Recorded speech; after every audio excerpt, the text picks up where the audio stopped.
تەنها چەند کاتژمێرێک دوای ئەوەی شاه سەلمانی پاشای سعودیە فەرمانیدا بە هێزەکانی گاردی نیشتیمانی بەشداری لە جەنگی یەمەندا بکەن، لە بڕیارێکی چاوەڕوان نەکراودا ئەحمەد عەسیری وتەبێژی ئۆپەراسیۆنی گەردەلوولی ئەلحەزم کۆتایی هاتنی ئۆپەراسیۆنەکەی ڕاگەیاند. بەوتەی عەسیری، ئۆپەراسیۆنی گەردەلوولی ئەلحەزم لە ماوەی ڕابردوودا ئامانجەکانی خۆی پێکاوە، بۆیە بڕیاری کۆتایی هێنانی ئۆپەراسیۆنەکە دراوە.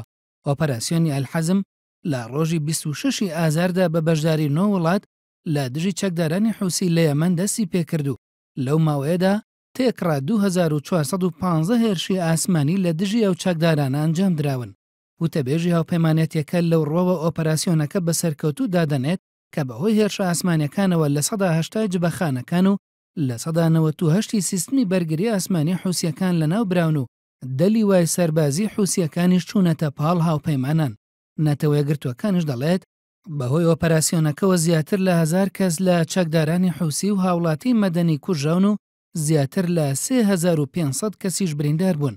جگە لەوەش لەو ماوەیەدا ڕەخنەی زۆر لە سعودیە و هاوپەیمانەکانی گیرا بەوەی هێرشە ئاسمانیەکان بوونەتە هۆی کوژانی ژمارەیەکی زۆری هاوڵاتی مەدەنی و لە ناوچوونی ژێرخانی ئابووری یەمەن.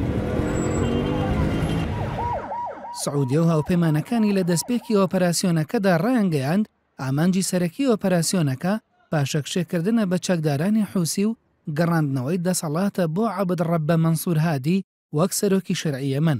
بەڵام دوای 27 ڕۆژ نەک تەنها مەنسوور هادی نەگەڕاوەتەوە بۆ سەر کورسی دەسەڵات، بەڵکو سعودیە دەڵێت لەسەر داوای ناوبراو کۆتایی بە ئۆپەراسیۆنەکە هێنراوە.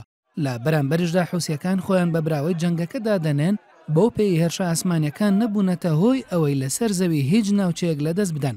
لەو ماوەیەدا حوسیەکان نەک تەنها پاشەکشیان نەکردووە، بەڵکو لە هەندێک ناوچەشدا پێشڕەویان کردووە. چەکدارانی حوسی دوای 2 هەفتە لە دەستپێکی هێرشەکان شاری عەتەقیان لە نزیک عەدەن کۆنتڕۆڵ کرد، لەگەڵەوەی عەتەق بە پێگەیەکی بەهێزی ڕێکخراوی قاعیدەی یەمەن دانرێت.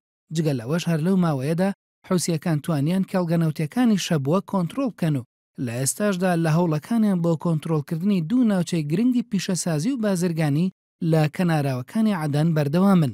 ئەگەرچی ئەمریکا و ئێران پێشوازیان لە بڕیاری کۆتایی هێنان بە گەردەلوولی ئەلحەزم کردووە و وەک خۆیان دەڵێن خوازیارن قەیرانی یەمەن لە ڕێگەی سیاسیەوە چارەسەر بکرێت، بەڵام بەشێک لە چاودێران پێیان وایە گەردەلوولی ئەلحەزم جگەلەوەی کۆتایی بە پێشڕەویەکانی چەکدارانی حوسی نەهێناوە، بەڵکو بۆتە هۆی ئەوەی لەو ماوەیەدا ڕێکخراوی قاعیدەی یەمەن بەهێزتر ببێت و لە چەند ناوچەیەکیشدا پێشڕەوی بەرچاو بکەن.